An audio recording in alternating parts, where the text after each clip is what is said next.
Hindi binanggit ni Juan yung pangalan ng garden, but both Matthew and Mark refer to it as the Garden of Gethsemane. In Matthew 26:36, then Jesus came with them to a place called Gethsemane.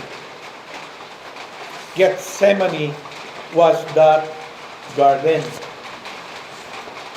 And we are told at once na Judas knew this place because they often met there. Kasi nung time na yon, wala na si Judas. Hindi na nila kasama. Pero alam ni Judas yung place na yon. And then Judas also came to that place.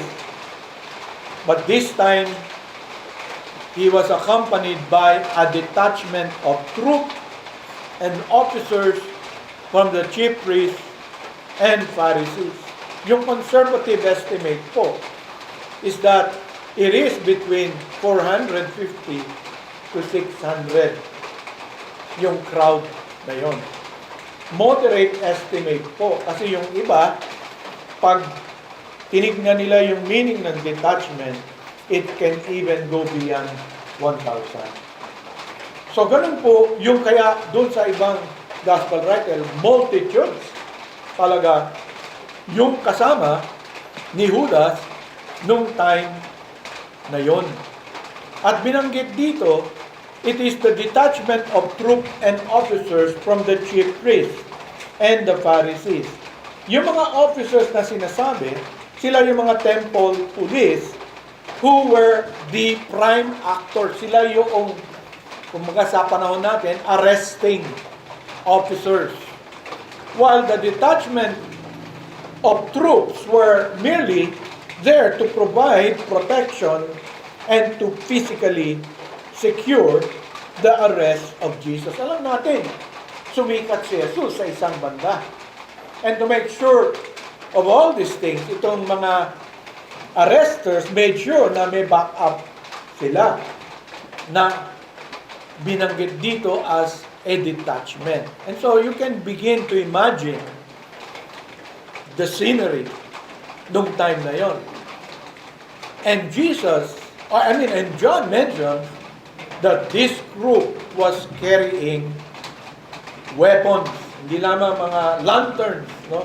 But they were carrying weapons, and we can say they are well prepared to arrest Jesus. And then the next thing we read is that we see Jesus stepping forward to meet them who would arrest and bind him. And when he did so, kalmado siya. There is dignity seen in him. Kahit anong basa mo sa mga gospel accounts, we do not see fear or cowardice anywhere recorded in all of the four gospels on the part of our Lord Jesus. Although we have known through other gospel accounts that Jesus Christ struggled. Alala nyo? Which we would attribute to his humanity to continue in this course which the Father had given him and which he brought into prayer. In Matthew 26, verses 42 to 47, we read that account. Again, a second time, he went away and prayed, saying, "O my Father, if this cup cannot pass away from me unless I drink it, your will be done."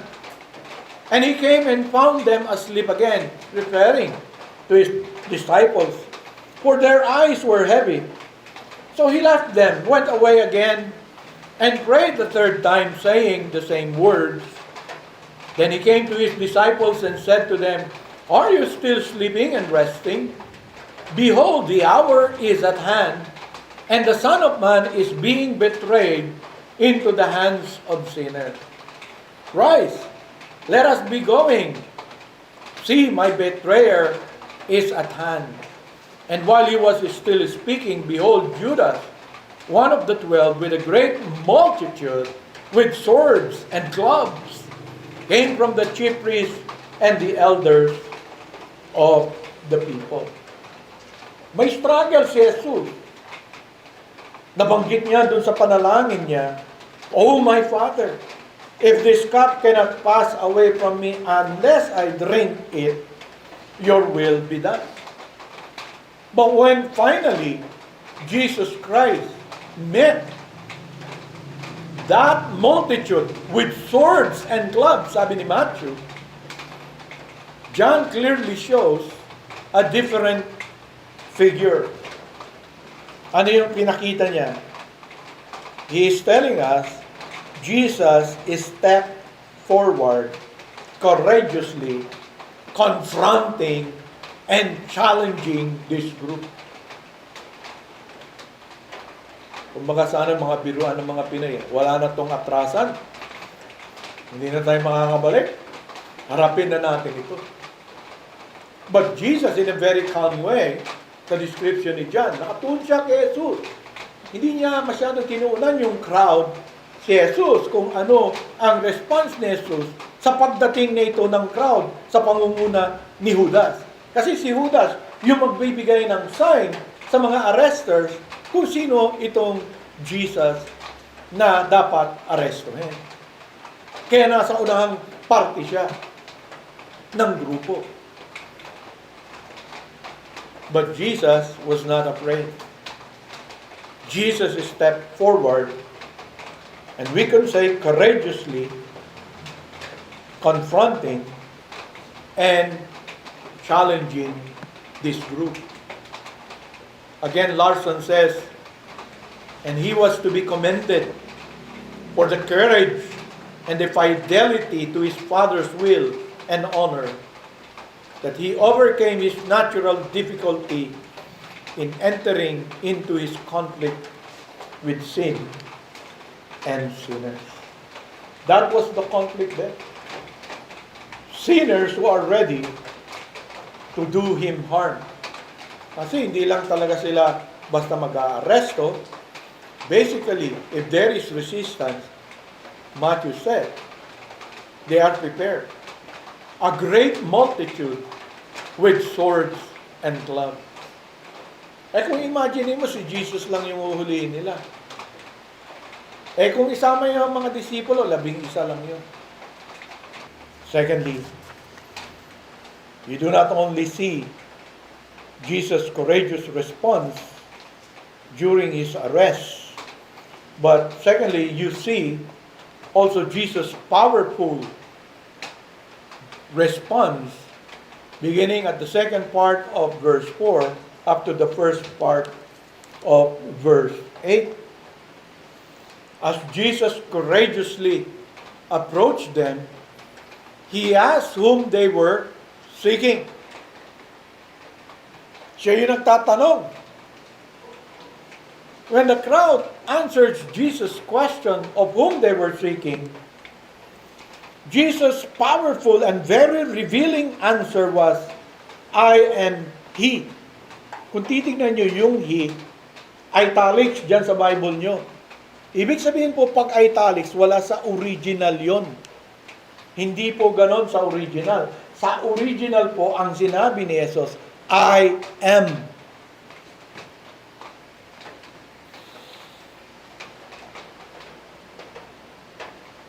Yun po ang kanyang sagot. Jesus powerfully responded to them by saying, "I am." Alam niya naman, galit nga, naranasan niya na ang init ng mga ulo ng mga Hudyo. And he claims of being like God, talagang gusto siyang patayin eh. Kaya lang hindi niya patayin. Kaya nawawala siya, di ba? Naalala niyo yung mga ganong portion? But dito, hindi.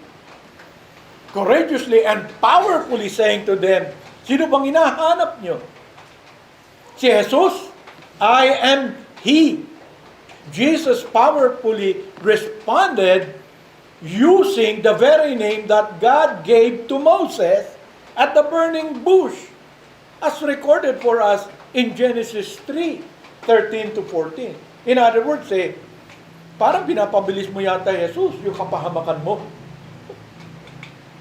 hinahanap ka na nga, dinugtungan mo pa ng blasphemous word para sa mga ears ng mga tao na ito. Para sa kanila, a man who will use the name of God and say, siya yun, si ako nga, ay papatayin ka nila. They will stone you for blasphemous speech. But it came to them so powerful that the description given by John is that now when he said to them, I am he, they drew back and fell to the ground. Niisip ko nga kung sasama si Judas sa bumagsak. Di ba lumapit si Jesus, ang dami-dami nila umatras. Ang possibility, pag atras niya, nataganan yung iba, so nagtumbahan. Takot ba? Sa dami, wala ka ng space. So umatras sila nung sinabing, I am he.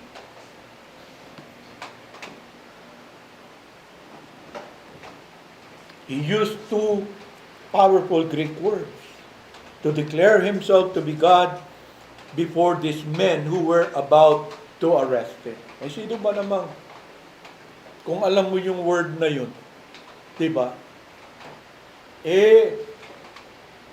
Ginamit niya nung nireveal ng Diyos ang kanyang sarili, nung tinatanong ni Moses, anong sasabihin ko? Sabi ni Moses, indeed, when I come to the children of Israel and say to them, the God of your fathers has sent me to you, and they say to me, what is his name? What shall I say to them? And God said to Moses, I am who I am. And he said, thus you shall say to the children of Israel, I am has sent me to you. Hinahanap siyo si Jesus, I am. He borrowed it using the language that they were using at that time. Jesus used this name of God with such authority and power that for a moment, his enemy seems to be shocked and driven back in terror. The word fell to the ground is regularly a reaction to divine revelation. Kahit na po anak ng Diyos, kahit na po believer ng Diyos, pinapakita sa Bible na ganon. This striking response also conveys the powerlessness of Jesus' enemies when confronted with a single man, but that single man is the Son of God. You see, nasusundan nyo how John is presenting the glory of Jesus Christ? He is in command of what is taking place. He is the one dictating what will happen. Kaya nga sinasabi niyan parate, He.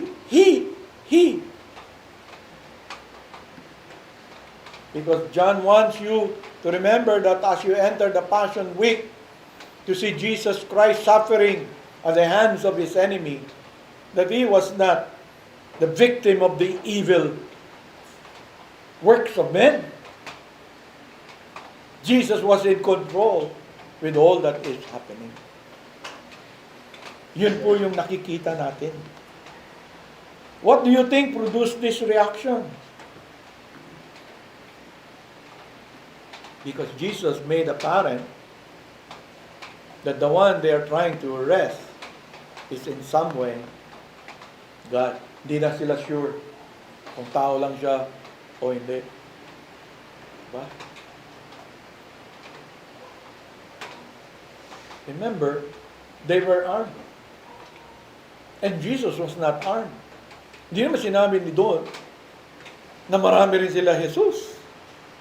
In fact, in the narration, ay parang ang malapit lang sa kanya, si Pedro.